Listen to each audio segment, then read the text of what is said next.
अच्छे लोगों की कृष्ण परीक्षा बहुत लेता है, परंतु साथ नहीं छोड़ता। और बुरे लोगों को कृष्ण बहुत कुछ देता है, परंतु साथ नहीं देता। जिंदगी में दो लोगों का होना बहुत ज़रूरी है। एक कृष्ण जो ना लड़े फिर भी जीत पक्की कर दे, दूसरा कर्ण जो हार सामने हो फिर भी साथ ना छोड़े। तू करता वही है जो तू चाहता है, होता वही है जो मैं चाहता हूँ। तू वही कर जो मैं चाहता हूँ, फिर होगा वही जो तू चाहता है। रो पड़े कृष्ण ने कहा, मैं तो सबकी सुनता हूँ, पर मेरी कौन सुनता है। इंसान गलत कार्य करते समय दाएं बाएं आगे पीछे चारों तरफ देखता है, बस ऊपर देखना भूल जाता है। श्री कृष्ण कहते हैं कि जन्म लेने वाले के लिए मृत्यु उतनी ही निश्चित है जितना कि मृत होने वाले के लिए जन्म लेना। इसलिए जो अपरिहार्य है उस पर शोक मत करो। भरोसा अगर खुद पर रखो तो ताकत बन जाती है, और दूसरों पर रखो तो कमज़ोरी बन जाती है। आप कब सही थे इसे कोई याद नहीं रखता, लेकिन तुम कब गलत थे इसे सब लोग याद रखते हैं। मैं किसी के भाग्य का निर्माण नहीं करता और ना ही किसी के कर्मों का फल देता हूँ। मनुष्य कितना भी गोरा क्यों ना हो, परंतु उसकी परछाई सदैव काली ही होती है। मैं श्रेष्ठ हूँ यह आत्मविश्वास है, लेकिन सिर्फ मैं ही श्रेष्ठ हूँ यह अहंकार है। मैं सभी प्राणियों को समान रूप से देखता हूँ, ना कोई मुझे कम प्रिय है ना अधिक, लेकिन जो मेरी प्रेम पूर्वक आराधना करते हैं वो मेरे भीतर रहते हैं और मैं उनके जीवन में आता हूँ। तुम्हारा क्या गया जो तुम रोते हो, तुम क्या लाए थे जो तुमने खो दिया, तुमने क्या पैदा किया था जो नाश हो गया। ना तुम कुछ लेकर आए, जो लिया ईश्वर से लिया, जो दिया ईश्वर को दिया। यदि आप किसी के साथ मित्रता नहीं कर सकते हैं तो उसके साथ शत्रुता भी नहीं करनी चाहिए। जो हुआ वह अच्छा हुआ, जो हो रहा है वह अच्छा हो रहा है, जो होगा वह भी अच्छा होगा। तुम भूत का पश्चाताप ना करो, भविष्य की चिंता ना करो, वर्तमान चल रहा है उसी में रहो। राधा ने श्री कृष्ण से पूछा, प्यार का असली मतलब क्या होता है। श्री कृष्ण ने हंस कर कहा, जहाँ मतलब होता है वहाँ प्यार ही कहाँ होता है। मेरे भी कई जन्म हो चुके हैं, तुम्हारे भी कई जन्म हो चुके हैं। ना तो यह मेरा आखिरी जन्म है और ना ये तुम्हारा आखिरी जन्म है। प्रेम एक ऐसा अनुभव है जो मनुष्य को कभी परास्त नहीं होने देता, और घृणा एक ऐसा अनुभव है जो मनुष्य को कभी जीतने नहीं देता। श्री कृष्ण जी कहते हैं, जिस व्यक्ति को आपकी कद्र नहीं उसके साथ खड़े रहने से अच्छा है आप अकेले रहें।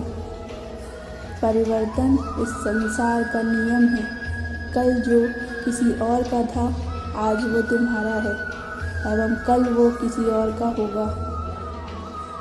प्यार और तकदीर कभी साथ नहीं चलते, क्योंकि जो तकदीर में होते हैं उनसे कभी प्यार नहीं होता, और जिससे हमें प्यार हो जाता है वह तकदीर में नहीं होते। मनुष्य को जीवन में श्रेष्ठ बनने का प्रयास अवश्य करना चाहिए, परंतु जीवन में हमेशा उत्तम ही रहना चाहिए। हर कीमती चीज़ को उठाने के लिए झुकना ही पड़ता है। माँ और पिता का आशीर्वाद भी इनमें से एक है।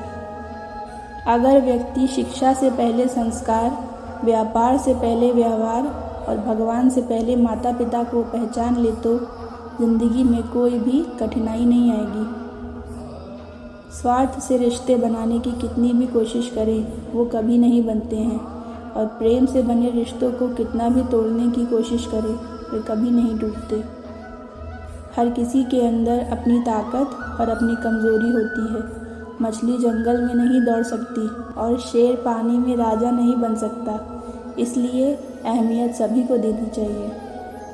श्री कृष्ण कहते हैं, एक बार माफ़ करके अच्छे बन जाओ, पर दोबारा उसी इंसान पर भरोसा करके बेवकूफ़ कभी मत बनो। कभी भी स्वयं पर घमंड मत करना। पत्थर भी भारी होकर पानी में अपना वजूद खो देता है। हद से ज़्यादा सीधा होना भी ठीक नहीं, क्योंकि जंगल में सबसे पहले सीधे पेड़ों को काटा जाता है। अच्छी किस्मत के लोग थोड़ा भी बुरा होने पर भगवान को पूजते हैं और बुरी किस्मत के लोग थोड़ा भी अच्छा होने पर भगवान का स्मरण और ध्यान करते हैं। बुरे कर्म करने नहीं पड़ते हैं, हो जाते हैं, और अच्छे कर्म होते नहीं, करने पड़ते हैं। अहंकार मत करो किसी को कुछ भी देकर, क्या पता तू दे रहा है या पिछले जन्म का कर्ज चुका रहा है। अहंकार करने पर इंसान की प्रतिष्ठा, वंश, वैभव तीनों ही चले जाते हैं। जिंदगी के इस रण में खुद ही कृष्ण और खुद ही अर्जुन बनना पड़ता है। रोज अपना ही सारथी बनकर जीवन की महाभारत को लड़ना पड़ता है। क्या सदा मौन रहना उचित है? नहीं, इतिहास साक्षी है। संसार में अधिक विपदाएं इसीलिए आईं क्योंकि समय पड़ने पर मनुष्य उसका विरोध नहीं कर पाया। जब मनुष्य को अपने धर्म पर अहंकार हो जाता है तब उसके हाथों अधर्म होने लगता है। यह सच बात है कि भूल करके इंसान कुछ सीखता है, परंतु इसका यह मतलब नहीं कि जीवन भर भूल करता रहे और कहे कि हम सीख रहे हैं। धर्म केवल कर्म से होता है, कर्म के बिना धर्म की कोई परिभाषा ही नहीं। जीवन में कभी भी किसी से अपनी तुलना मत कीजिए, आप जैसे हैं सर्वश्रेष्ठ हैं। बुरे कर्म करने नहीं पड़ते, हो जाते हैं। सेहत के लिए योग और किसी की ज़रूरत पर सहयोग, दोनों से ही जीवन बदलता है। आत्मज्ञान की तलवार से काटकर अपने हृदय से अज्ञान के संदेह को अलग कर दो। दुष्ट लोग अगर समझाने मात्र से समझ जाते तो यकीन मानो महाभारत कभी नहीं होती। मनुष्य अपने विश्वास से निर्मित होता है, जैसा वो विश्वास करता है वैसा वो बन जाता है। मान, अपमान, लाभ, हानि, खुश हो जाना या दुखी हो जाना, यह सब मन की शरारत है। उस इंसान का मंजिल से भटक जाना तय है जिसकी संगत में नकारात्मक लोग रहते हैं। प्रेम सदैव माफ़ी मांगना पसंद करता है और अहंकार सदैव माफ़ी सुनना पसंद करता है। सिर्फ दिखावे के लिए अच्छा मत बनो, मैं आपको बाहर से नहीं बल्कि भीतर से जानता हूँ। जो इस लोक में अपने काम की सफलता की कामना रखते हैं वे देवताओं का पूजन करें। व्यक्ति जो चाहे बन सकता है यदि विश्वास के साथ उस वस्तु पर काम करे। शब्द उतने ही बाहर निकालने चाहिए जितने वापस भी लेना पड़े तो खुद को तकलीफ ना हो। परायों को अपना बनाना उतना मुश्किल नहीं जितना अपनों को अपना बनाए रखना होता है।